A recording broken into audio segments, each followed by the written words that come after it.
नमस्कार। आज हम पढ़ रहे हैं कक्षा 12 भारतीय इतिहास के कुछ विशेष तथ्य, भाग 1 और इसका तीसरा लेसन। तीसरा लेसन है बंधुत्व, जाति तथा वर्ग, अर्थात आरंभिक समाज, लगभग 600 ईसा पूर्व से 600 ईस्वी। ठीक है, ये हमारा तीसरा लेसन है। देखिए, हमने पहले 2 लेसन कर लिए हैं। उन लेसन के अंदर हमने जो अध्ययन किया वो मूल रूप से किस पे आधारित था? आर्थिक और राजनीतिक जीवन में हुए परिवर्तन पर आधारित था। ठीक है, यानी हम आर्थिक और राजनीतिक परिवर्तन जो 600 ईसा पूर्व से 600 ईस्वी तक हुए थे, उन परिवर्तनों का अध्ययन हमने पहले के लेसन के अंदर किया है। लेकिन उन परिवर्तनों से क्या हुआ? उन परिवर्तनों से समकालीन समाज पर भी अपना प्रभाव हुआ। तो जो समकालीन समाज पर प्रभाव हुआ, उसी आरंभिक समाज में हुए परिवर्तनों को, प्रभाव को इस लेसन के अंदर अध्ययन किया जाएगा। देखिए, उन परिवर्तनों से विशेष जो जीवन में परिवर्तन आया वो देखिए। वो परिवर्तन था कि वन क्षेत्रों में कृषि का विस्तार हुआ। किसका विस्तार हुआ? कृषि का विस्तार। और जब कृषि का विस्तार हुआ तो वहाँ रहने वाले लोगों की जीवन शैली में भी परिवर्तन आ गया। ठीक है भाई, खेती के साथ साथ उनकी आमदनी बढ़ेगी तो उनकी जीवन शैली में बदलाव आएगा। इसी प्रकार शिल्प कला के विकास से एक नए विशेषज्ञ शिल्पी समाज का निर्माण हो गया। कहने का मतलब एक नए समाज का उदय हुआ जो शिल्प कला में विशेषज्ञता प्राप्त था। और एक तीसरी जो हमें स्थिति देखने को मिलती है वो था संपत्ति का असमान वितरण और सामाजिक विषमता का आना। यानी कृषि के विस्तार ने, शिल्पी समाज के उदय ने संपत्ति का असमान वितरण करने में अपना योगदान दिया। ठीक है, तो संपत्ति का जब असमान वितरण हुआ तो समाज के अंदर विषमता आ गई। ठीक है, यानी इन परिवर्तनों ने सामाजिक विषमताओं को अधिक बढ़ा दिया। अब देखिए, अब इतिहासकार क्या करते हैं? इन सब प्रक्रियाओं को समझने के लिए साहित्यिक परंपराओं का अध्ययन करते हैं। ठीक है, यानी ये जो सारे परिवर्तन हुए हैं, उन परिवर्तनों का अध्ययन करने के लिए वो साहित्यिक परंपराओं का उपयोग करते हैं। अब साहित्यिक परंपराओं के अंतर्गत जिन ग्रंथों का वो उपयोग करते हैं, उन ग्रंथों के अंदर हमें ये ध्यान रखना चाहिए कि वो ग्रंथ साहित्यिक व्यवहार, या यूँ कहें कि साहित्यिक परंपराओं का उपयोग जब किया जाता है तो वो ग्रंथ सामाजिक व्यवहार के मानदंड या मापदंड तय करने वाले भी होते हैं, समाज का चित्रण करने वाले भी होते हैं, और समाज पर रिवाज जो चल रहे हैं उन रिवाजों की टिप्पणी करने वाले भी होते हैं। यानी जिन ग्रंथों का हम अध्ययन करते हैं, उन अध्ययन के अंतर्गत हमें पता चलता है कि वो समाज के आचार व्यवहार, समाज के रिवाज आदि का वर्णन करने वाले भी हैं। लेकिन हमें ये ध्यान रखना चाहिए कि जो भी ग्रंथ लिखा जाता है वो ग्रंथ किसी विशेष दृष्टिकोण से लिखा जाता है। ठीक है, तो हमें उस दृष्टिकोण का पता लगाना जरूरी है कि ये ग्रंथ किसने लिखा है, क्यों लिखा है, क्या लिखा है, किसके लिए लिखा है, इसकी भाषा क्या है, इसका प्रचार प्रसार कैसे होगा। ये सब चीज़ें हमें ग्रंथ के बारे में पता होनी चाहिए। यदि हम इन ग्रंथों का सावधानी से अध्ययन करें, ठीक है, यदि हम इन ग्रंथों का सावधानी से अध्ययन करें तो हम समाज में प्रचलित आचार व्यवहार और रिवाज के इतिहास को आसानी से लिख सकते हैं। ठीक है, यानी हम समाज के उन ग्रंथों को विशेष दृष्टिकोण को ध्यान में रखते हुए अध्ययन करेंगे तो समाज के आचार व्यवहार और रिवाजों का अध्ययन आसानी से करके इतिहास लिखा जा सकेगा। ठीक है, एक ग्रंथ समालोचनात्मक संस्करण। ठीक है, देखो इस पाठ के अंतर्गत हमें एक विशेष ग्रंथ, वो ग्रंथ है महाभारत, उस ग्रंथ के ऊपर अपनी टीका टिप्पणी या अपनी बातें या अपना अध्ययन केंद्रित रहेगा। ठीक है। यहाँ बताया गया है समालोचनात्मक संस्करण। देखिए समालोचनात्मक संस्करण का क्या मतलब होता है, एक ग्रंथ का ढंग से अध्ययन करना, उसका निरीक्षण करना, उसका परीक्षण करना और उसके गुण और दोषों को देखते हुए उसका वर्णन करना समालोचनात्मक संस्करण कहलाता है। तो ये पाठ महाभारत के उसी विषय पर आधारित है। देखिए महाभारत एक विशाल महाकाव्य है, ठीक है। उस विशाल महाकाव्य पर ये लेसन केंद्रित है या अध्ययन केंद्रित है। तो महाभारत जिसमें वर्तमान में 1,00,000 श्लोक हैं। थोड़ी सी मैं एडिशनल जानकारियां दे रहा हूं कि महाभारत में हमेशा से 1,00,000 श्लोक नहीं थे। प्रारंभ के अंदर महाभारत में 8,800 श्लोक थे और उसका नाम जय संहिता था, ठीक है। कालांतर में उसमें श्लोकों की संख्या हो गई 24,000, तब उसका नाम पड़ गया भारत। और अब उसमें 1,00,000 से अधिक श्लोक हैं, तो अब उसका नाम है सप्त सहस्री संहिता। क्या है? सप्त सहस्री संहिता। देखिए महाभारत जो एक विशाल महाकाव्य है वो किसी एक साल में नहीं लिखा गया, उसको लिखने में कहते हैं 1000 साल लगे। और ये 500 ईसा पूर्व से शुरू हुआ था और 500 ईस्वी तक आते आते इसकी रचना पूरी हुई थी, ठीक है। अब ये जो महाभारत है उस महाभारत में है क्या? उस महाभारत में 2 परिवारों के बीच हुए युद्ध का चित्रण है, ठीक है। कौरवों और पांडवों 2 परिवारों के बीच हुए युद्ध का चित्रण इसके अंतर्गत किया गया। इस ग्रंथ के कुछ भाग विभिन्न सामाजिक समुदायों के आचार व्यवहार मानदंडों आदि के बारे में जानकारी देते हैं, ठीक है। यानी इस महाकाव्य के कुछ भाग विभिन्न सामाजिक मानदंडों का अनुसरण करते हुए दिखाई देते हैं, ठीक है।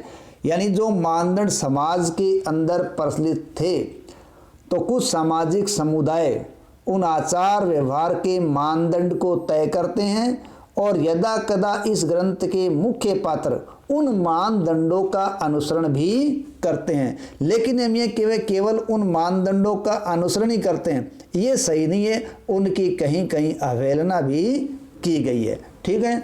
तो ये बातें हमें महाभारत पर केंद्रित है। अब देखिए महाभारत का समालोचनात्मक संस्कृत। देखिए इसकी शुरुआत कैसी होती है। 1919 में एक प्रसिद्ध संस्कृत विद्वान थे वी.एस. सुक्थांकर। क्या नाम है? वी.एस. सुक्थांकर। उन्होंने क्या किया कि उनके नेतृत्व में एक अत्यंत महत्वाकांक्षी परियोजना की शुरुआत हुई और वो शुरुआत थी कि महाभारत का एक समालोचनात्मक संस्करण तैयार किया जाए। और महाभारत का समालोचनात्मक संस्करण तैयार करने के लिए, ठीक है, विभिन्न लिपियों में लिखी गई महाभारत की संस्कृत पांडुलिपियों को इकट्ठा किया गया। यानी जो महत्वाकांक्षी परियोजना थी कि महाभारत का एक समालोचनात्मक अध्ययन किया जाए, एक संस्करण लिखा जाए, इसके लिए विभिन्न लिपियों में लिखी गई महाभारत की संस्कृत पांडुलिपियों को इकट्ठा किया गया।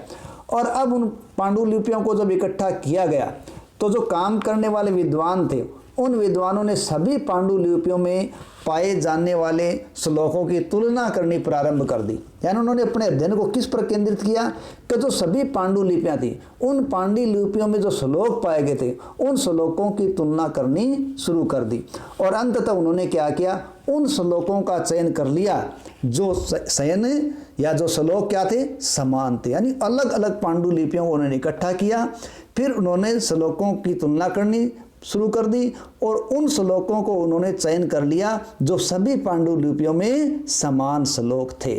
और उन समान श्लोकों को लेकर उन्होंने उनका प्रकाशन लगभग 13,000 पृष्ठों में करवाया और इस कार्य में उनको 47 वर्ष लगे, ठीक है। यानी 13,000 पृष्ठों में फैले अनेक ग्रंथ खंडों में इसका प्रकाशन हुआ और लगभग इस कार्य को पूरा करने में 47 साल लग गए। इस पूरी प्रक्रिया में 2 बातें हैं, उनका विशेष ध्यान रखा गया था, ठीक है। जब समालोचनात्मक अध्ययन किया गया, ग्रंथ लिखा गया, इस पूरी प्रक्रिया में 2 बातों का विशेष तौर से ध्यान रखा गया। पहली बात थी कि संस्कृत के कई पाठों के अनेक अंशों में समानता थी। संस्कृत के कई पाठों के अनेक अंश थे, वो बिल्कुल समान थे। यह इस बात से स्पष्ट होता है कि समूचे उपमहाद्वीप में, यानी सारे उपमहाद्वीप में, भारत में उत्तर में कश्मीर और नेपाल से लेकर दक्षिण में केरल तमिलनाडु तक सभी पांडुलिपियों में यह समानता देखने को मिलती है। तो इसका मतलब अनेक ग्रंथों के अंशों में क्या थी? समानता। यानी कश्मीर से नेपाल उत्तर से लेकर दक्षिण के अंदर केरल तमिलनाडु तक की जो पांडुलिपियां, सभी में क्या थी? कुछ अंशों में समानता थी। ये बात सब में विशेष थी। दूसरी विशेष बात क्या थी कि कुछ शताब्दियों के अंदर हुए महाभारत के प्रश्न में अनेक क्षेत्रीय प्रभेद आ गए थे। ठीक है, यानी क्षेत्र के हिसाब में कुछ प्रभेद आ चुके थे। इन प्रभेदों का संकलन, ठीक है, जो प्रभेद आए थे क्षेत्रीय प्रभेद, उन प्रभेदों का भी संकलन मुख्य पाठ की पाद टिप्पणियों और परिशिष्टों के रूप में कर दिया गया। तो 13,000 पृष्ठों में से आधे से भी अधिक इन प्रभेदों का ही ब्यौरा देने का कार्य करते हैं। एक तरह से देखा जाए तो ये प्रभेद उन गूढ़ प्रक्रियाओं के संकेतक है या द्योतक है जिन्होंने प्रभावशाली परंपराओं और लचीले स्थानीय विचारों और आचरण के बीच संवाद कायम करके सामाजिक इतिहास को एक रूप दिया। ठीक है, यानी ये क्षेत्रीय प्रभेद किस बात के संकेत हैं? वो इस बात के संकेत है कि जो प्रभावशाली परंपरा थी वो लचीले स्थानीय विचार और आचरण के बीच सामाजिक संवाद कायम हुआ, और सामाजिक संवाद जब कायम हुआ तो सामाजिक इतिहास को रूप दिया गया। ठीक है, यह संवाद द्वंद्व और मतैक्य दोनों को ही चित्रित करता है। अब देखिए, इन सभी क्रियाओं के बारे में हमारी जो सारी समझ थी वो उन ग्रंथों पर आधारित थी जो ब्राह्मण द्वारा संस्कृत में रचे गए थे। यानी हमारी सारी समझ किस ग्रंथों पर आधारित थी? जो संस्कृत में ब्राह्मणों द्वारा उन्हीं के लिए लिखे गए थे, उन्हीं ग्रंथों पर हमारी प्रारंभिक समझ थी। लेकिन 19वीं और 20वीं शताब्दी के अंदर क्या हुआ? 19वीं और 20वीं शताब्दी में, ठीक है, इतिहासकारों ने पहली बार सामाजिक इतिहास के मुद्दों का अनुशीलन करते समय इन ग्रंथों को सतही तौर पर समझा, और उनका विश्वास था कि इन ग्रंथों में जो कुछ भी लिखा गया है वास्तव में उसी तरह से उसे व्यवहार में लाया गया होगा। यानी संस्कृत में ब्राह्मणों द्वारा रचित जो ग्रंथ थे प्रारंभ में उन्हीं पर अपना अध्ययन केंद्रित था, और उन समय इतिहासकारों ने क्या विश्वास कर लिया कि इन ग्रंथों को सतही तौर पर समझा और विश्वास किया कि इन ग्रंथों में जो कुछ भी लिखा है वास्तव में उसी तरह से वो व्यवहार में भी लाया जाता था। लेकिन कालांतर में क्या हुआ? विद्वानों ने पाली, ठीक है, कौन कौन सी भाषाएं? पाली, संस्कृत व तमिल ग्रंथों का अध्ययन किया, यानी अन्य भाषाओं के ग्रंथों का भी अध्ययन किया, और उनमें अन्य परंपराओं का भी अध्ययन उनको करने का मौका मिला। पाली, संस्कृत, तमिल भाषाओं के ग्रंथों का अध्ययन किया, उनमें उनको अन्य परंपराओं का अध्ययन करने का भी मौका मिला, और इन अध्ययनों से यह स्पष्ट हो गया कि आदर्श मूलक संस्कृत ग्रंथ आधिकारिक माने जाते थे, लेकिन उन आदर्शों को प्रश्नवाचक दृष्टि से भी देखा जाता था। यानी अन्य भाषाओं के ग्रंथों का जब अध्ययन किया गया तो उनको पता चला कि संस्कृत के जो ग्रंथ है वो आधिकारिक आदर्श मूलक माने जाते थे, लेकिन उनको भी प्रश्नात्मक दृष्टि से देखा जाता था और उनकी भी कहीं कहीं अवहेलना की जाती थी। ठीक है, तो उनको अक्सर से नहीं पाला जाता था। जब हम इतिहासकारों द्वारा सामाजिक इतिहास के पुनर्निर्माण की व्याख्या करते हैं तब हमें इस बात को ध्यान रखना पड़ेगा कि ये अक्सर से पालन ही नहीं होते थे, बल्कि इनका कहीं कहीं अवहेलना करने का काम भी समाज में जारी था।